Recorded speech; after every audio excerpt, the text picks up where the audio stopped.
राष्ट्रीय उपसभापति अति सम्मानस्पद श्रीयुक्त वैजयंत पंडा महोदय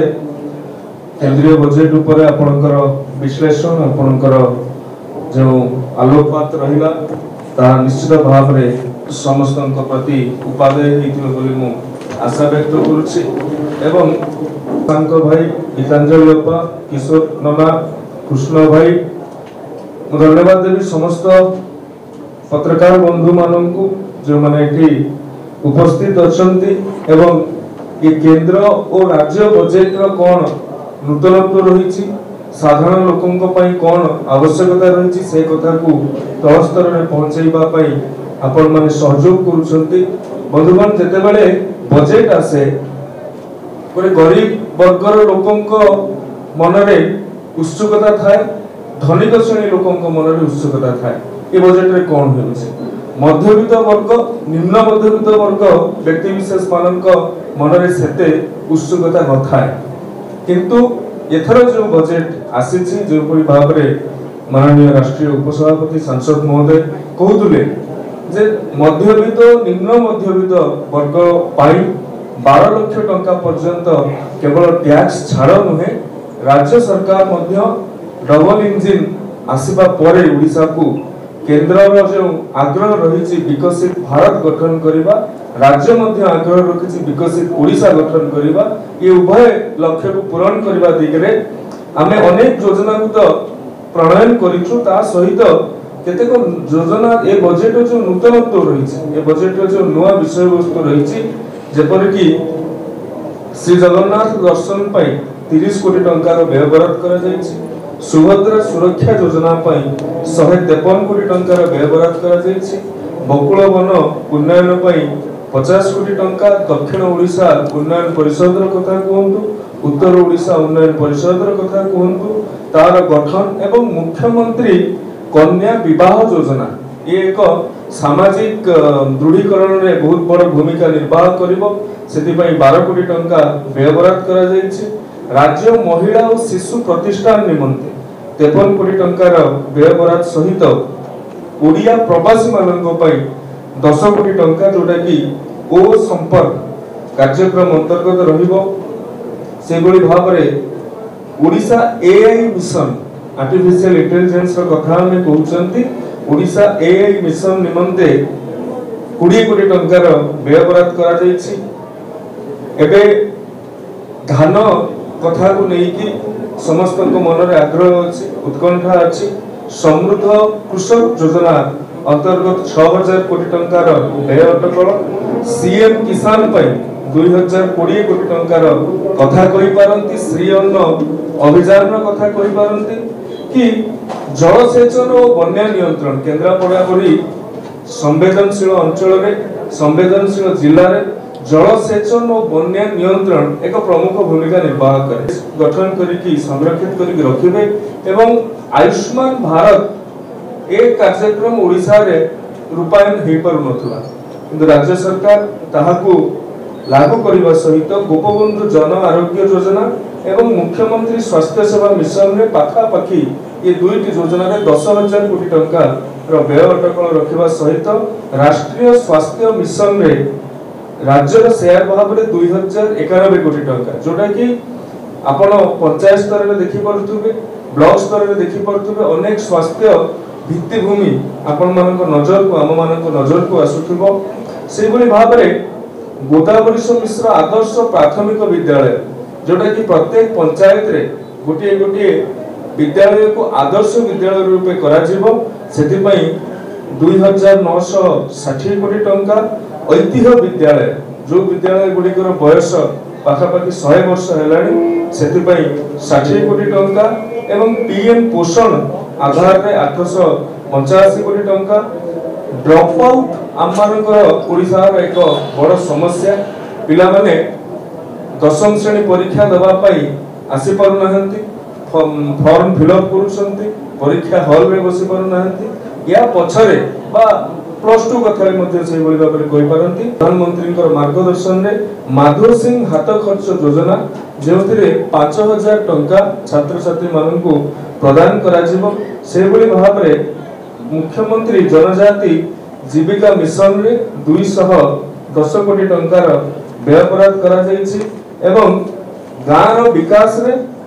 राज्यर विकास एवं राज्यर विकास रे देशर विकास विकसित ग्राम विकसित ओडिशा कार्यक्रम अधीनस्थ 2000 कोटी टंकार व्यय बराद रही। यह सहित जेतेबेले आमे माने गाँव को जाती कि आपण माने खबर संग्रह करने को विभिन्न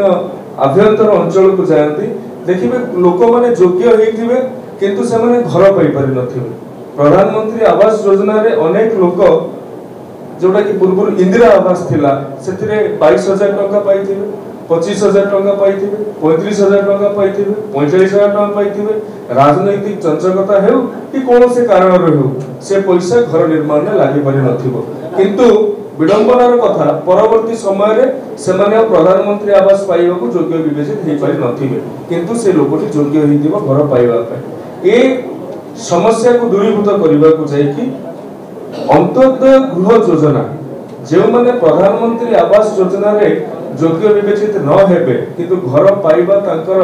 आवश्यकता थिबो सेही बाबत रे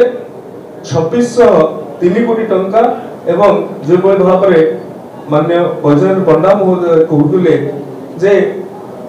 15% रु आसिक आम 80% घर को पानी पहुंचैले ओडिशा रे किंतु जो भली भाव रे एक कार्यक्रम टी लागू होबा कथा विगत दिन रे लागू हेई नै सेति पई जल जीवन मिशन रे राष्ट्रीय ए योजना रे राज्य रो जो शेयर रही छि सेतिरे 7000 कोटी टंकार एक सर्वकालीन रेकर्ड कहिले अत्युक्ति हेबो नाही एवं शिल्पर कथा कहंतु शक्तिर कथा कहंतु आपण माने उत्कर्ष ओडिसा रो कथा इस दिन तले जो हेइथिला पाखा पाखी 13 लाख कोटी टंकार पूंजी निवेश निमंते एटी सुजोग सृष्टि हेइछि एमओयू स्वाक्षरित हेइछि। तेणु परिवहन ठारू आरंभ करिकि सड़क सेतु पर्यंत पर्यटन ठारू आरंभ करिकि उच्च शिक्षा पर्यंत जंगल परिवेश और जलवायु परिवर्तन ठारू आरंभ करिकि क्रीड़ा और युव सेवा पर्यंत एथर जो योजना गुडी को हाथ को निया जाइछि ये ए बजेट को सर्वव्यापी करूछि सर्वस्पर्शी करूछि एवं समावेशी करूछि। सेति पई मु माननीय प्रधानमंत्री जी माननीय मुख्यमंत्री जी को धन्यवाद देवी एवं धन्यवाद आपण मानकु देवी जे ए कथाटी जो मानको पाई ए बजेट सेमानको निकट रे वार्ता पहुंचैबा रे आपण माने जो प्रकार भूमिका ग्रहण करूछंती आपण मानकु धन्यवाद। बजेट उपरे लोकन को पाखु आवरी इंफॉर्मेशन पहुंचैबा पई आम आदरणीय प्रधानमंत्री नरेंद्र मोदी जी आम तृतीय स्थान में पहुंचवा जाऊँ। गत 10-11 वर्ष धरी बजेट बहुत यार भूमिका रही एवं एई वर्षर राष्ट्रीय बजेट उपरे किछि बिंदु को रखिबा पई चाहूची हाइलाइट गुडी को टच करिबा पई चाहूची। मोदी जी जो हमको मार्गदर्शन दौचंती एक विकसित भारत 2047 सुधा आम स्वाधीनतार 100 वर्ष परे विकसित भारत एवं तार एक भाग विकसित ओडिशा पहुंचीबा पई एई वर्षर फोकस दिया जाइछि कि जेभଳି कि दारिद्रता पूरा जीरो को जीव। आपण माने मने पकांतु एई गत फिस्कल ईयर भितरे वर्ल्ड बैंक एस्टिमेट करिकि कहिछि जे भारत रे दारिद्रता बहुत कमी जाइछि एवं 1% ठू एबे कम रे पहुंची। ए बजेट रे ता ऊपर गोटे फोकस रखा जाइछि आउ 3-4टी प्रमुख हमर नाबार्ड जरिया रे 500 हिताधिकारी मानकू तांकू लोन दिया गला नाबार्ड रिफाइनेंसिंग करिकि बैंक जरिया रे एभली हम केंद्रापड़ा जिल्ला रे बहुत स्कोप अछि आउ फार्म सेक्टर पई 100 कोटी रु ऊर्ध्व नाबार्ड काली फंडिंग अनाउंस करिछि। आगामी दिन मानक याकू बहुत बढ़ा जीव 1700 कोटी होची तांकर टारगेट। हमर पल्सेस मिशन आत्मनिर्भरता डाली बिरी ए सबु रो एवं अंगनवाड़ी आ पोषण मिशन रे न्यूट्रिशनल सपोर्ट जो दिया जाउची 8 कोटी पिला मन को पई दिया जाउची आउ 1,20,20,00,000 एडोलेसेंट गर्ल्स माने जो माने टीन एज गर्ल्स मान को पई